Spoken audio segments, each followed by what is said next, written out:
வாங்க. எல்லாருக்கும் வணக்கம். நம்ம எல்லாரும் சாப்பிடலாம் வாங்க. இது கொடுவா மீன் குழம்பு, கொடுவா மீன் வறுத்து வச்சுக்கிறேன். எறா வறுத்து வச்சுக்கிறேன். வாங்க சாப்பிடலாம். மீன் சாப்பாடு, மீன் குழம்பு, கொடுவா மீன் குழம்பு. சட்டிலையா? இதோப்பா பால் தான் வருது. கொடுவா மீன் குழம்பு.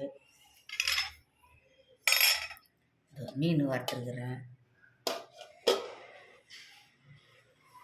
இந்த எறா வறுத்துருக்குறேன். எறா தலை வறுத்துருக்குறேன். தலை.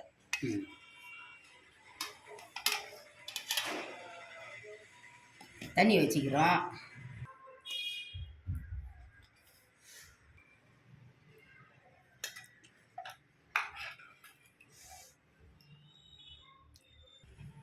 சப்ஸ்கிரைப் பண்ணுங்க, பெல் பட்டன் அடிங்க.